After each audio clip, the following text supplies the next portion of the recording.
come this way. Actually, that's a good idea. Why am I not getting through this? I don't know. View from Bindy's treehouse.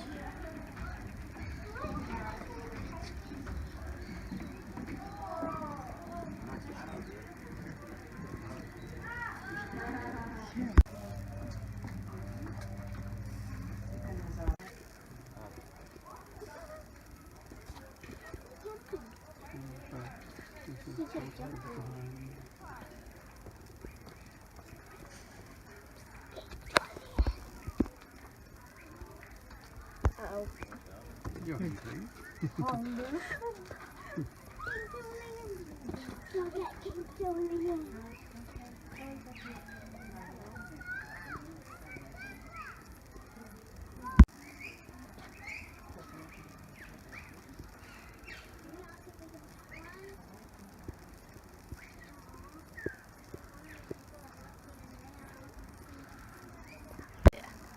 Cool. So if you say those names, they might look.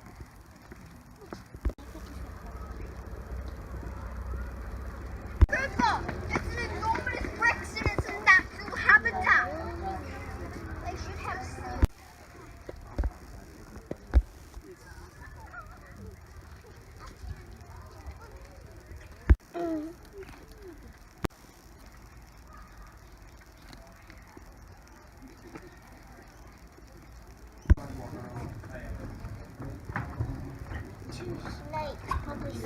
What's the?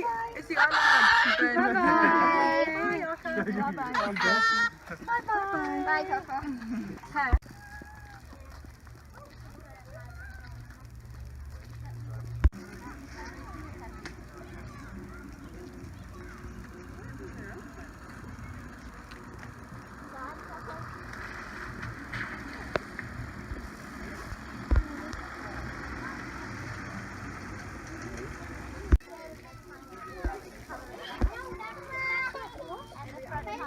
They have black tails.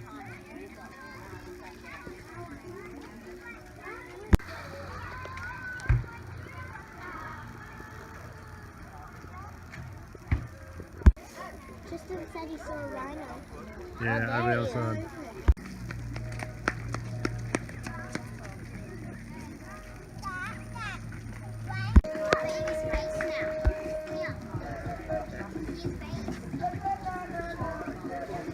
Yeah, he's pretty cute.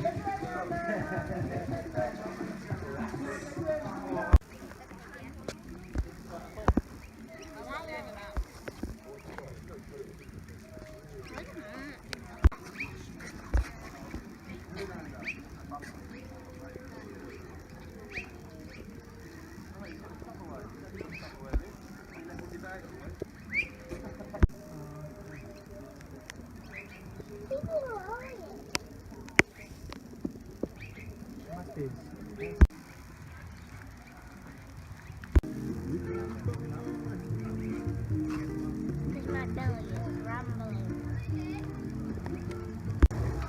Real cheetah.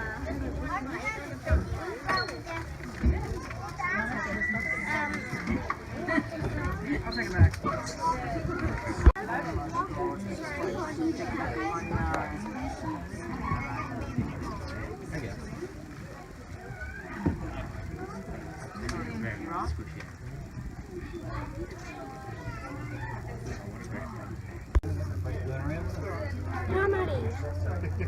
Muddy, push up. Oh, the bad knee.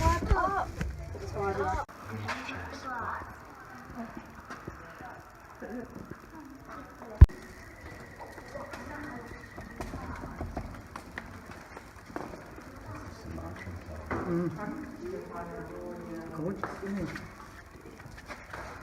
Of our shows or presentations are made up with just doing some training. So we bring out some treats, some milk, some meat, encourage some natural behaviours from the tigers, and so that's normally what we do. So the play sessions are something extra special. When the tigers are little, we do it a lot more often. So just like a domestic cat, a kitten is a lot more playful than an adult. But as you can tell, Delilah is still pretty keen on having some fun. Maddie's doing a great job of keeping that toy away from her. So Delilah is 3 years of age. Now basically that means that she's sort of the equivalent of a teenager, or sub-adult you could call her. She is basically fully grown as well.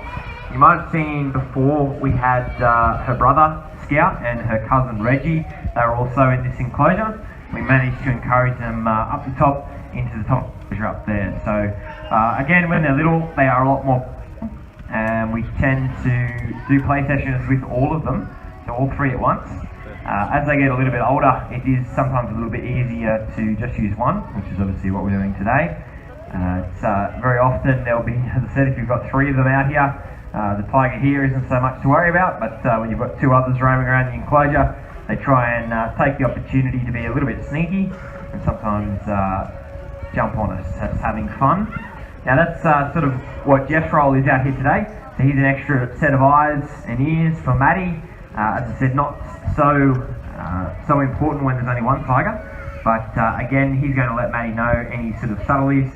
If Delilah was looking, as I said, to jump on the toy perhaps, jump on him instead of the toy, Jeff's going to let Maddie know, and also a bit of a hand as well if we needed to get some of these toys off her as well. Now, as you can see, Matt's doing his best to run her around. She's been active here a little bit, and he was also trying to encourage her into the pool there. So the idea behind that is that once her front paws get wet, which I'm not sure if they have been just yet, once they're wet, she more than likely will want to go for a swim. So the front paws of a tiger are actually the most sensitive part of their whole body. That sounds very silly, but there is a good reason for that. But basically, once those paws are wet, as I said, they're more than happy to usually submerge their whole body. It's kind of like us being in water past our midsection. The thought process is that, a bit of a jump there, good girl Missy. The thought process is that they're already wet, so they may as well jump in. Now, the reason for that, as you can see, Matt's trying to use that to his advantage, to wet those paws. There's a lot of nerve endings which are in their front paws, and that's why they're very sensitive. The theory is that with those nerve endings and also tufts of fur that stick down between the digits of their front paws, they're able to effectively feel the ground beneath them and almost see the ground without looking at it when they're stalking a prey item. So that animal obviously will be in front of them. They don't want to take their focus off them. They're looking for subtle changes in that animal's body language that would give away that they are aware that the tiger's stalking them, pursuing them. And if that was the case, obviously going to freeze. They're trying to not give away the fact that they are trying to catch that animal. And as I said, they don't want to look at the ground. So if they feel some twigs or leaves beneath that front paw, they're going to put it in a quieter area where it's not going to make a noise, and the back paw, which is smaller, fits perfectly into where the front paw was. So they also know that's not going to make any noise as well. So that's how cats can stalk silently. So as I said, that's why once those front paws are wet, hopefully she will go into the water. Now notice that the toys that Maddie's been bringing out, they are quite simple. I think we had some milk cartons, and these ones are just some leftover cordial containers, I think. Now, obviously, there isn't many things that we give a tiger that they won't destroy. Well, let me rephrase that. There's nothing that we can give a tiger that they won't destroy. Even specific large animal toys, obviously dog toys don't quite cut it. They'll only last for 1 or 2 days. Specifically made zoo toys even. So we have some balls out the back, which when they first came out, they claimed that they were indestructible. Whereas if we were to bring them out now, they don't claim that anymore. So as I said, they are very, very strong animals. They have an enormous jaw pressure. Canine teeth, which is the largest teeth that tigers have, they can potentially be 8 centimeters long on an adult tiger, to give you an idea. Very, very large indeed. And they have an enormous jaw pressure as well. Certainly much, much more than your domestic dog. And obviously they have some pretty impressive claws also. So they have 10 of those. 5 on each paw. Again, they are very large, so they're about the same size as your pinky finger curled over, to give you an idea. So by making these toys nice and cheap and replaceable, inexpensive, Delilah still has lots of fun, but it doesn't matter if she destroys them. We can simply make them again for her whenever we want to do that again. So tomorrow, for instance, we can just make some more. Now, as I mentioned, that the older the tigers get, the less playful they are. That's why we don't do these sessions as often as when they're little cubs. When they're cubs, we actually do it every single day. They have lots and lots of energy to burn off. They'll basically play with anything, so we can just snap off some pieces of the bamboo there, as long as it's got a leaf or two on the end, and they'll chase that around for hours and hours. Whereas, as I said, they get a bit older to be a little bit more creative. So, example A. I don't know what you would call this, but it seems to be doing the trick. Delilah's fairly interested in it, and so we have to be a little bit more creative. So this is spiking her interest, and I think she does have one of those front paws wet, so we'll see how we go. Now don't worry, don't feel like Maddie's forcing her to do anything that she doesn't want to do. There we go, good girl Missy. So she's got both paws wet now, this is a great sign. Hopefully we'll be able to maybe get even a little bit of a jump here if we're really lucky. Oh. Give her a clap anyway, because we got in there.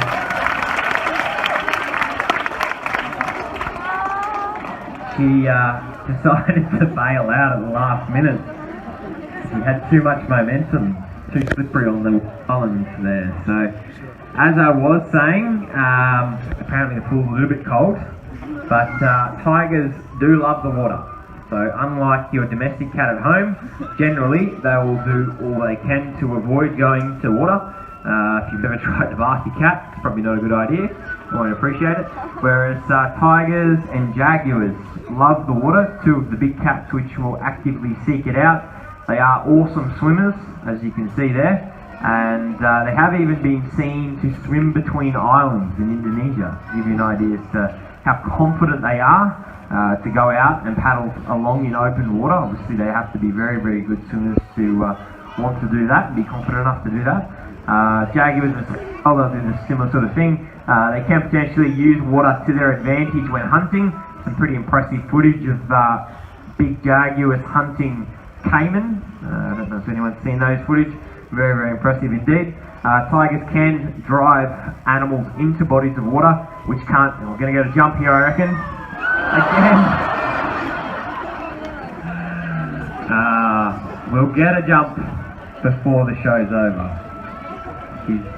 She is excited, so I'm not sure why she's not committing there. It's been a while since we've done a play session with Delilah, so she might have forgot how to jump, but I'm sure it'll come back to her. I think we might try and set up from the side and see how we go. Potentially we may have a few more toys out there as well, so we might swap over as well. But as I'm saying guys, tigers use water just like we do. If it's a very hot day here at the zoo, it's not uncommon for us to walk past and see all of our tigers in their pools, chilling out, cooling off, just like we would. We have sprinklers and misters and stuff as well around the enclosure to help cool them off as well. So, alright, so Maddie's going to try and tee up a jump from Delilah. She's interested in this toy. So, all going well. We'll see how we go. Hopefully, she'll do a nice big jump. We have seen her clear the middle pillar here before. So, no pressure, but we'll see what happens, whether she's in the mood. Not quite. She's going to jump though. Or slip in. One of the two. You don't feel like jumping today, do you? That's okay. So the saying, tigers are very athletic. They can jump a long way. As I said, we have seen our tigers clear the middle here, so they're certainly capable of at least that. I think if you look it up online, I think they say tigers have a horizontal leap of 10 metres, which is very, very impressive, if that is true. That would be the whole pool here, I believe. Now, they can get 50 to 60 kilometres an hour at top speed, so certainly moving at that pace, they would be able to jump that far if they had the motivation to. Now as well, I should mention Delilah. Oh, let's see how we go here in a second. She's actually getting more and more excited over this toy, which is good for you guys. What do you reckon, Missy? There we go. That's fine. And we got there in the end. Good girl, Delilah. Maddie's going to keep having a bit of fun with her, which is awesome to see. Now, saying Delilah's actually the smallest tiger you'll see anywhere in the world. She is fully grown. She's about 90 odd kilos, between 80 and 90. I said that's as little as they get. So you might have seen her brother and her cousin, they're bigger. Her brother, I should say, he is about 130, just shy of it. That's about as big as a male Sumatran can get. They are the littlest type though, so they get a lot bigger than that. The most well-known subspecies of tiger is the Bengal tiger. They come from India. We actually have 3 Bengal tigers here as well as Sumatrans. They can potentially be 250 kilos, which is on par with a male lion, an African male lion. But tigers get bigger than that again. So the biggest cat on Earth is a Siberian tiger. A male of that type can be 300 kilos. So that's well over 3 times her size, to give you an idea. They're absolutely massive. As said, most people think that lions are the biggest of big cats. That's not true. That title goes to a Siberian tiger. So yes, in Russia, out the furthest north that tigers do range, it's very cold there. They have huge, large territories. Whereas Delilah subspecies come from the island of Sumatra. They are the most southern subspecies. They also come from a very hot climate. They come from rainforest, dense, thick jungle as well. So it makes sense that perhaps they're not as big, to maybe be a little bit more agile to pick through trees when hunting, things like that, compared to some of their other subspecies of tigers. But I will mention, guys, Delilah's type, as I said, they come from the island of Sumatra. They are actually the last island types of tigers that we have. We used to have tigers in Java, also a separate island. We used to have tigers on Bali, where a lot of us Aussies go on holidays. Not there anymore. They're extinct. We don't even have any in zoos anywhere around the world, so they're lost forever. The Sumatran tiger, these guys are the next most endangered. There's only about 400 of them left in the wild. So as you can imagine, that's not many at all. So on a busy day, today's quite busy actually, there's probably almost the same amount of people listening to me talk right now as there is wild Sumatran tigers left on Earth. And we have a similar number in captivity, so we have about 300 in zoos around the world, including here. So you're looking at one of the most endangered cats left on the planet. Unfortunately, all tigers are in trouble though, all the different types. Globally, the global population, if we were to count every single wild individual, is less than about 4,000. That's in all the countries remaining around the world. A lot of tigers in captivity than there is left in the wild. So the reason that we do have them in captivity and we continue to breed them, make sure that they have healthy genetics for the future. Basically, that's a plan B. In case we do lose all the tigers in the wild, at least we still do have some in zoos. And as I said, maybe down the track we could potentially look at releasing them into the wild. That's not going to happen anytime soon though, because if we did, they would be poached and killed just like the ones out there in the wild are at the moment. And that's why we've lost 96% of global tiger numbers in 100 years. So basically, as I said, people go out, catch tigers, they sell their body parts onto the black market. There's a demand from the traditional Asian medicine trade for tiger body parts. You can use the term medicinal very loosely because it's proven that they have no medicinal properties to them. So it is sad that it does continue to today. But if you wanted to know more about that, guys, or more about our conservation work, we have one of our handlers, Connor, down on the right hand side of the pool, just giving you a wave there. As I said, he's the man to go speak to if you have any of those questions. And also, if you'd like to throw in some change into our conservation box, we have a little box down there, which we help pay the wage of anti-poaching rangers over in Sumatra. But I said if you want to know more, do make use of his time afterwards. And I think we're going to continue on with having a little bit of fun here. Alright, so you've noticed that she hasn't lost interest in this toy. Means that we haven't had to replace it just yet. And sometimes if they get boring like those first two, and change it around out to some other ones.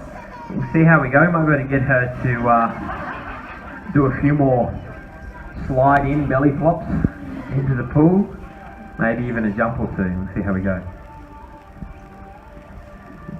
So basically a lot of this playing around is encouraging natural behaviours.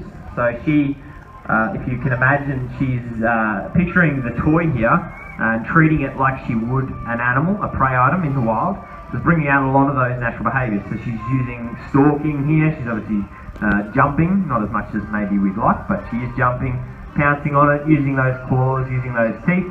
And as young cubs, that's what playing is all about. So wrestling with each other and chasing toys and things like that. It's about building those motor neuron skills and the coordination, basically learning to use those big teeth and those big claws of theirs to be able to become efficient hunters when they grow up. As I said, the toy sessions are great for that. Obviously, it's a little bit of physical activity as well. It's also about mental stimulation. So basically, that's giving her something to do. As you can see, she's having lots of fun. Maddie's also having a lot of fun. And being one of our hands-on tigers is, as I said, it's part of her enrichment. So along with that, because she is hands-on, we can take her for walks, believe it or not. So just like you would your domestic dog, a very large domestic dog, we have leashes which we can put them on, take them for walks. So before you guys get here in the morning, Delilah does really enjoy this, so she's probably going to have a play around with that. And what we might do in a minute is let her brother and her cousin back down, and chances are they may also want to have a bit of a play around with this toy that's in the water now. So for the moment, as I said, I'm going to jump off to Mike. Matt's going to keep having a little bit of fun. We're going to let the boys down, so do stick around if you want to see that. Don't forget we have Connor on the right hand side if you have any questions. But from all of us here, guys, thanks very much.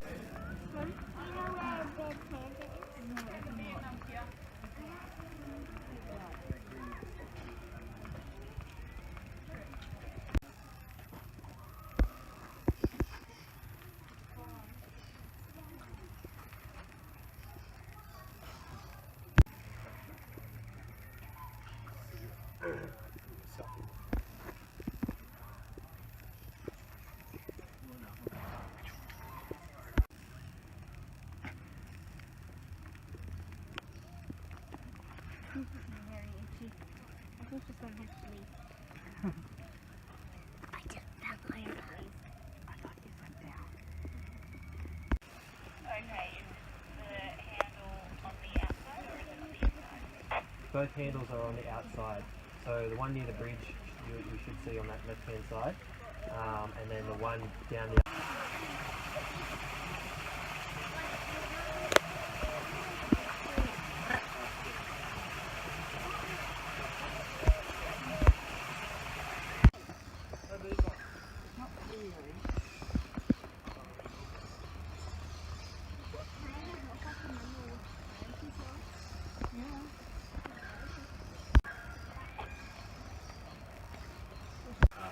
Don't skydive here, snakes will attack you.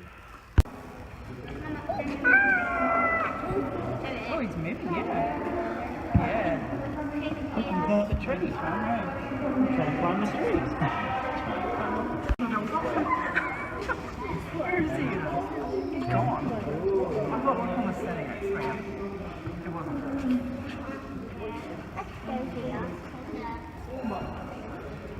I see him. Here, let's look at one of these. Yeah, that's what I have been taking.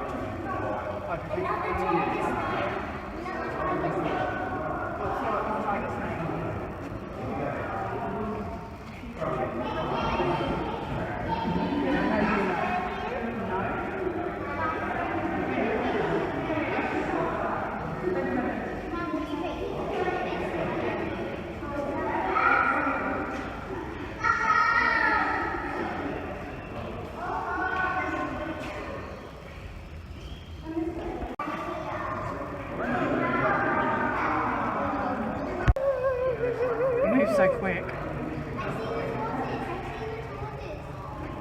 Jesus.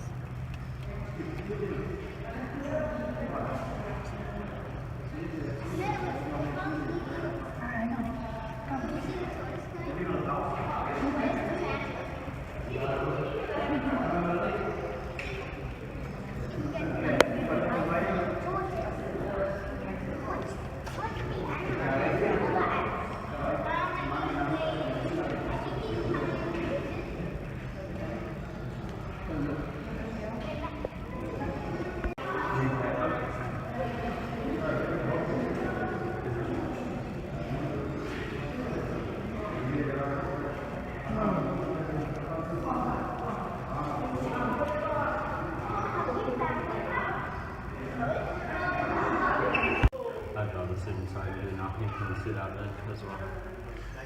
Because you're a lazy with platform back there? Yeah.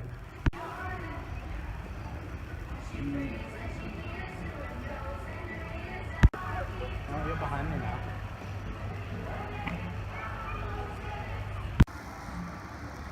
Yes.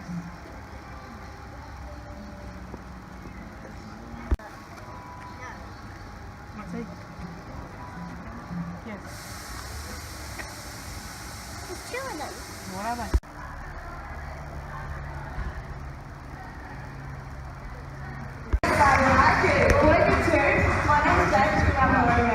And my name is Jess, but joining us today we have our beautiful Alpine Girls, Jill and Archie. Now these two are in training to part of our Wildlife Warrior show, and that is spreading some very important conservation initiatives. Over the wild, these canines are quite shy and timid. They usually come alone or in small groups. Now, they only breed once a year, and while they normally hunt alone, they have been known to hunt in wild packs as well. Now they're going to make their way through the Colosseum. We hope you fall in love with them just as much as we have. So make sure you take it out. Speaking of creators, I think it's about time we get to know our audience. Now, some continents, and if that is where you're from, we want to hear you make some noise and show all the country pride. Now, Jess, if it's all right with you, I might kick it off with some of the most patriotic people on the planet. Who is here today from the USA?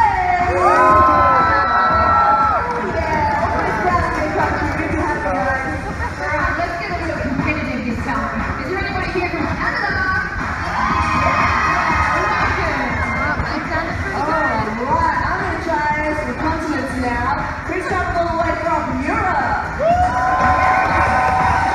Fantastic, alright, and then we have some exchange students from here today. Who is from Asia? We love a bit of the crowd here in Fingerprints. That means that they're unmatchable to anyone. However, it's because of their beauty photographers and selling them as pets. Make no mistake, it is you that can keep these beautiful birds flying free, and that's why always saying no to the illegal wildlife trade. And trust me folks, you do not want a pet bird that looks to be up to 100 years of age, and makes you rather as hyperactive as a 5-year-old child. Relax, and that's the safe for that right here at Australia Zoo. Bear in mind that the wild snake is feeling cornered, so please do not try this yourself. Daisy is a trained and a professional. We just want to showcase to you how wonderful and amazing these creatures really are. Daisy, what are you doing with cars? Samantha, I'm coming there myself. There is no way he was getting out. Daisy, the hole. What do you mean? What do you mean? Hey, you guys! At the back is he so Jess, what are you doing? You know you shouldn't handle one. No, it's cool. He's your cute. He's really not No, Jess, that is Carl, the most famous snake in this entire Crocodile. No, you take it. You take it. He's doing it. Give it me. Give it me. Wow. It's a little bit overdramatic. Now everyone stay calm. The first day for an Australian snake bite is extremely easy and effective. You follow these next few steps, you could just save someone's life. Now the most important thing to remember, keep calm, keep still, don't panic. The more you move around, the more that venom will circulate through your body. Right, Jess, let's go. I'll make you a bit heavy. Stay on top. That's what I'm with last time. Yes, Daisy, that's not at all what I meant. Clearly, we love our snakes here at Australia Zoo, but I think it is time we get Jess some serious help. Now, you asked an animal. And the categories need to communicate, as he doesn't have a voice box. And as you can see, he's an expert fisherman who uses long, slender legs, sharp beak, and precision to catch his prey, such as fish, crustaceans, eels, and even baby crocodiles. Now, Dougie has long legs that make him an expert at wading across the top. However, there are others that can swim as fast and dive as deep as the fish. And that's exactly how cormorants like these two catch their aquatic meal. Now, Skimmer is the smaller of the two, and she's what we call a little pipe cormorant. Now, she's got that beautiful two-tone coloration, whereas our one is a great cormorant. And as you can see, they're both perfectly designed for life under the water. And they lack the water-resistant coating on their bodies that most other birds do have. Now, this is great for life under the water. Water bird, they can't fly the skies with wet feathers. That's why you'll find cormorants lying themselves on the riverbanks with their wings outstretched, just like they're hanging themselves out to dry. Now, all of our water birds, they do rely heavily on our waterways. So we're going to make sure we're doing our part to keep our waterways clean and clear. Now guys, you're very lucky because we're about to be joined by one of the most interactive birds we have here in the Crocodile. They are very excited. I'd love to introduce Claire to take you away. Thanks, Jen. Hello everyone, this is my mate Yula, and Yula is a gorgeous red-tailed black cockatoo. Now not only has Yula been trained to fly from point to point, he's also been trained to fly from person to person. Now to demonstrate this today, I will need the help of an adult volunteer out here in the audience somewhere. So, who here wants to meet Yula face to face? Alright, I'm not seeing too much enthusiasm around here. Over this side. I'm going to have to go with the gentleman in the khaki shirt. You've got 2 hands up. That's you. Can you stand up for me? Get ready. Perfect. Now what I need you to do is to reach into your wallet and pull me out a $5 note. Now I know you will be laughing, but we really do need this note because you're like, he doesn't know this person and he can find it a little bit uncomfortable flying to a complete stranger. So we're trained to fly to an everyday common object. So we're going to pick in this them out. case, just so happens to be a note. Perfect, that'll work. Now can you fold that in half for me? Yeah, and you fold it in half again, just like a little rectangle. And then if you want to place it between 2 fingers, hold it nice and straight, out to the side for me. You guys should see this and know exactly who to apply to.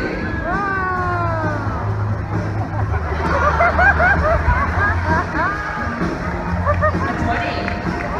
I love this bird. Alrighty. Is there anyone over 50?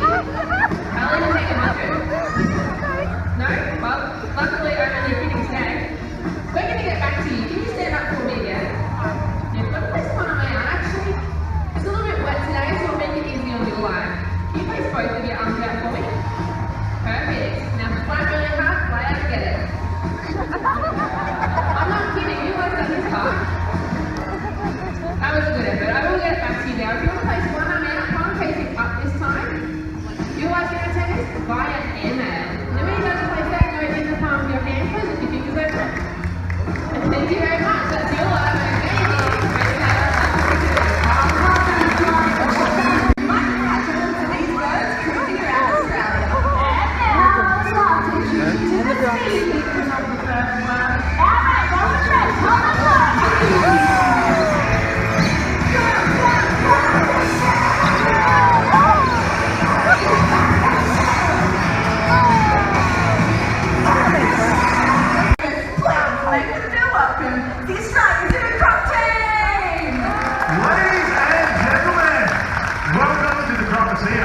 Now we have got, by far, my favorite part of the show. I'm a little bit biased. We have got the Crocs for you.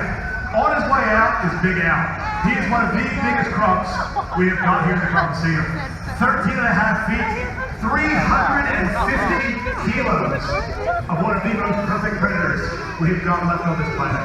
Now you'll notice as Big Al makes his way through the canal here, it's not teeth blazing across the surface, he's not blowing any bubbles, he's not making any ripples. That right there is the art of the crocodile. They have to make camouflage in order to grab their prey, making a mistake by the edge of the water. You see Big Al? He's got these lumps and bumps on his back that create currents and counter-currents that cancel one another out. So he can sneak out in water that's barely covering his back without disturbing the surface at all. But not only can he do that, he has got a series of dead strong nerve endings that are concentrated on his head and extend to every scale of his body. So he doesn't even have to pop up above the surface of the water to know myself and Jimmy are way too close to the edge of the water. You see, up in northern Australia where you normally find saltwater crocs, they are incredibly intelligent. They know that the dumbest animals up there are the ones that stay way too close to the edge of the water. Now I don't know what that says about my intelligence, but if you can imagine a feral pig making the ultimate mistake of coming down and taking a drink, and Big Al taking full advantage of that. I don't actually have a feral pig with me today, but I've got the next best thing. I've got Jimmy. And if you look up close, you see very close resemblance. But I reckon, let's put you in a strike zone with Big Al. Thanks, Hunter. Now, I might resemble a feral pig, but I don't know if you heard Hunter's accent. He's not from around here. He's actually a Sasquatch that we shaved down and taught how to talk. Take that, mate. Now, back to the crocodiles. Big Al, this is exactly the way he'd behave in the wild. Just like Hunter was saying, we wouldn't be able to see him where it's deep, dark and murky. You would have no idea there's a very, very large saltwater crocodile preparing to come up and have a strike. Now, he can actually see up and through the water at me. He's lining me up. Come on, come on. Come on, look up at the food, got at my feet. Woo! How's that? Give it up for Big Al. What an awesome Out of that door. It's actually not bringing your kid to work day. He does work here, amazingly enough. Thanks, mate. No worries, I didn't get that picture for the Sasquatch. Now you'll see, even though Jimmy, being a small food item that he is, was only a few years away from him, Big Al decided to come over here because I was the one who was too close to his home, his territory. He's going to defend that with his life. He's going to make sure that there is no other Rockwell Crocs messing around with his ladies or his food sources. Now Big Al again, he can strike out so hard and fast, he can hit this fence, no worries at all. So if I sound nervous over here, because I am. In his jaws, he has got somewhere in the neighborhood of 4,000 pounds per square inch bite force pressure. That is enough to grab me mid-body, squish me down to a couple inches thick. I knew he was out of here like toothpaste. You guys are being this live zone. Like a great show for you. How are you starting my weekend? Come on, big fella. You can see him just inches below the surface. He's just waiting for me to make that mistake. It's been too long, right by the edge. He is so incredibly patient. He can hold his breath for up to 7 hours at any one time. So if you're ever up in Croc territory, you think to yourself, well, I've looked at this water for about half an hour now. Surely it's safe to swim in. You could be making the worst mistake of your life. You see, Big Al is just waiting for that. He's waiting for that slight disturbance on the surface of the water before he strikes. Lightning quick. Come on, big fella. He's got the big chicken. You left the fish there, Hunter. You should grab it. Yeah, I was going to let you get it. Now, you've seen that strike from the edge of the water that Jimmy showed you. What we want to do here is actually show you another method that Crocs utilize to actually catch their prey. And that's the tail method. Now, Big Al, he's been in captivity for a number of years now, but this isn't something that we've had to teach him. He utilizes this from the time he hatches out to well over his size now. And again, as he's making his way through this little creek here, take note that as long as his back is covered with water, he's not making a ripple, he's not disturbing the surface. That's less than knee-deep water here, just to give you an idea of what can conceal a huge croc like Big Al. Come on, big fella. Now what we'll do for the tail walk is Jimmy has got the longest set of arms of anyone on the Croc team. This is the best one for him. So I reckon we'll hand it over to you, Jimmy. Righto, thanks again, mate. So guys, this is what we like to call the tail walk. And it's not something we have to teach our crocodiles to do. It's something they'll use from the time they hatch out of an egg all the way up to Big Al's size and bigger. Now, when he hatched out of an egg, he was only 15 centimetres long, weighed about 30 grams, absolutely tiny. So he needed to find somewhere safe to hang out. And often that's in the reeds, with grass overhanging branches to keep him concealed. Now, when he's tiny like that, he can't obviously take on big prey items, so he's looking for spiders, insects and frogs, and as he grows, his prey items start to become larger too. Starts looking at snakes, possums, and they absolutely love flying foxes. Especially in the areas where there's fruiting trees, the flying foxes are hanging out there in thousands. And if you're a subordinate flying fox, one of the lowest ranking ones, you've got to hang out close to the water. And they're the ones that the big salties love to target. Now, he can actually see up and out of the water. He's got a nictitating membrane. It's like a pair of swimming goggles that covers his eyes, so he can actually from that distance see the prey. And he's going to angle that head up, get a big kick in his tail. There we go. Good boy out. There we go. Nice work out. Now guys, You can imagine if you were to flick a lure or read a book too low over the water and you weren't paying attention, this is exactly... Oh, how's that? Hear that bone on bone? That's around that jaw pressure that Hunter was talking about, that 4,000 pounds per square inch. Very, very strong. So please, guys, let that be a lesson. If you are up in Northern Australia, you've got to be wary of the tail walking crop. Now, crop territory is not here on the Sunshine Coast. You have to head up to northern Queensland and continue all the way over the top of Australia, down to Peru, Western Australia. That's right. Now what we want to show you here is just how quick Big Al is on the hard, solid ground. We've heard time and time again, Big Al can run as quick as a horse. If that's the case, me and Jimmy are in a world of trouble. But right there, that is top speed. Oh, give it up for Big Al again.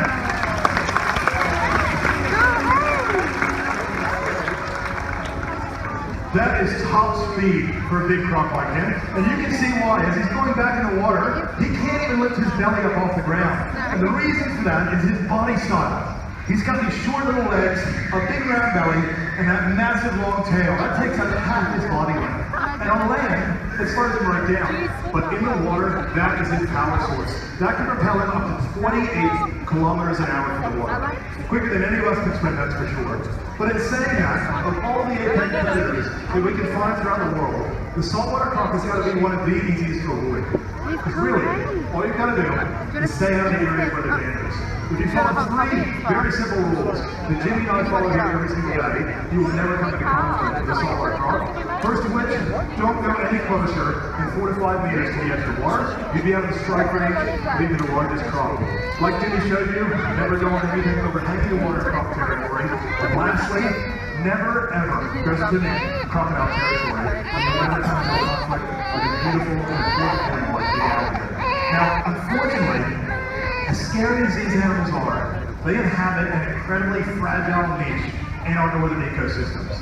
But just before Christmas this last year, the Queensland government decided it was a good idea to pass legislation that allowed the collection of 5,000 wild crocodile eggs for each one of those little babies to go into the crocodile farms up north to become boots, bags, belt, and meat.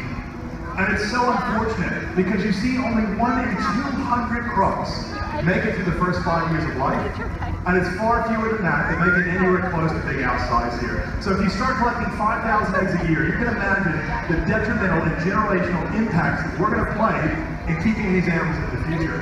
If you'd like to change that, you can do that today. We've got a little clip right here on the big screen in just a second. There's a website at the end of that. All you got to do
Now we want to see the crocodiles. That's a jump across the tree and this Crocodiles. And then Australian turtles.